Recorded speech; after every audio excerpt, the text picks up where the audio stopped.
আসসালামু আলাইকুম viewers, I am Tabassum Nigar. Welcome back to my channel roots and routine. ঘুম থেকে উঠে দেখি অনেক বেলা হয়ে গেছে, তাই সরাসরি ছাদে চলে গেলাম। দেখি মা কুলোতে করে সরিষা ছাড়ছে, উনি কাজ করছেন। আমি দাঁড়িয়ে দাঁড়িয়ে ভাবছি আমারটা কে করবে। হ্যাঁ, তাই ঠিক করলাম আজকে আমার বুক সেলফটা একটু গুছিয়ে নিই। অনেকদিন ধরে বইগুলো অগোছালো হয়ে রয়েছে, কারণ আপনারা জানেন আমার সেমিস্টার নিয়ে আমি ভীষণ ব্যস্ত ছিলাম। বইগুলোতে ধুলো জমে গেছে, অনেক বুক সেলফটা অনেক অপরিষ্কার হয়ে রয়েছে। দেখে মনে হচ্ছে একটা ছোটোখাটো এক্সাম পেপার জমা হয়েই রয়েছে আমার। প্রথমে বুক সেলফে সমস্ত বই নামিয়ে ফেললাম, সঙ্গে সঙ্গে বুক সেলফটাকে পুরোটা খালি করে বুক সেলফের সমস্ত ধুলো ঝেড়ে ফেললাম। যেখানে যতটা ধুলো ছিল, ঝুল ছিল, সব ঝেড়ে ফেললাম। তারপরে বইগুলো নামিয়ে ঝেড়ে মুছে আবার সুন্দর করে বইগুলো সাজিয়ে দিলাম।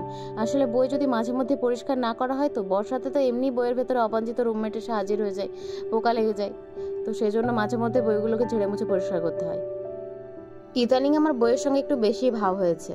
লিটারেচার স্টুডেন্ট বলে কথা, একটু বেশি গল্প পড়তেই হয়। কখনো বিভূতিভূষণের সঙ্গে সঙ্গে বনে বনে ঘুরে বেড়ায়, আবার কখনো শেক্সপিয়ারের ড্রামায় নিজেকে কাটায়, আবার কখনো ওয়ার্ডসওয়ার্থের কবিতায় ফুলপাতার গন্ধ খুঁজে পায়, আবার কখনো কখনো শরৎচন্দ্রের উপন্যাসের প্রেমিক প্রেমিকার মিলন দেখেও খুশি হয়ে যায়। বুক সেলফ গোছাতে গোছাতে একটা সুন্দর পার্কার পেনের হদিশ পেয়ে যায়, যেটা হয়তো আমাকে কেউ একজন গিফট করেছিল।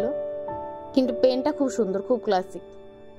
তাহলে এটাই ছিল আজকের রুটিন। আপনারা সবাই বইকে ভালোবাসুন। দেখা হবে নেক্সট ভিডিওতে। আল্লাহ হাফেজ।